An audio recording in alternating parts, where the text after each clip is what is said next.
తాకట్లో ఉన్న మీ బంగారాన్ని విడిపించి ఆ రోజు ఆన్లైన్ రేటుకి కొంటాం. Sharma gold company.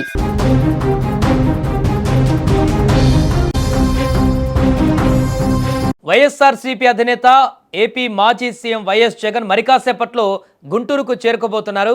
ధ్వంసమైనటువంటి Ambati office ఇంటిని ఆయన పరిశీలించనున్నారు. అనంతరం అంబటి కుటుంబాన్ని పరామర్శించి వారికి ధైర్యం చెప్పనున్నారు జగన్. ఇక జగన్ గుంటూరు పర్యటన నేపథ్యంలో ఎలాంటి అవాంఛనీయ సంఘటనలు జరగకుండా పోలీసులు భారీగా బందోబస్తును ఏర్పాటు చేశారు. ఎక్కడికక్కడ ట్రాఫిక్ ఆంక్షలను కూడా విధించారు. దీంతో పాటుగా సెక్షన్ 30 అమల్లో ఉందని, ఎవరు ఎలాంటి విధ్వంసాలకు పాల్పడ్డా కఠిన చర్యలు తీసుకుంటామని కూడా పోలీసులు హెచ్చరిస్తున్నారు.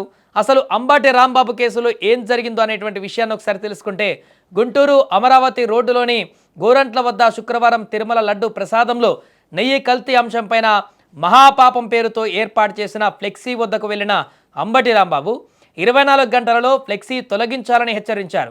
శనివారం ఉదయం గోరంట్లలోని వెంకటేశ్వర స్వామి ఆలయంలో పూజలు చేసిన అనంతరం అదే మార్గంలో కారులో వెళ్తుండగా టీడీపీ శ్రేణులు అంబటిని అడ్డుకున్నారు. ఈ క్రమంలో ఆగ్రహించినటువంటి అంబటి రాంబాబు కారులో నుంచే తీవ్ర అసభ్య పదజాలంతో దూషించారు. ఆయన చేసిన వ్యాఖ్యలు కారులో ఉన్నవారు వీడియో రికార్డ్ చేయడంతో అవి సోషల్ మీడియాలో వైరల్ అయ్యాయి.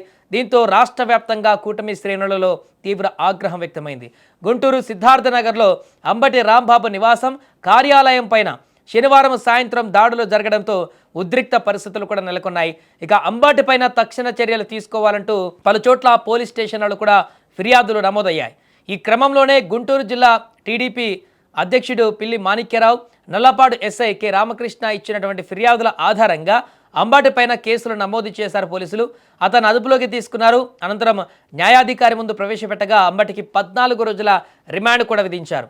ఇక ఈ నేపథ్యంలోనే జగన్ ఇవాళ అంబటి ఇంటికి చేరుకుంటున్నారు. దాడి జరిగినటువంటి తీరును తెలుసుకోనున్నారు. అనంతరం అంబటి కుటుంబ సభ్యులతో మాట్లాడనున్నారు.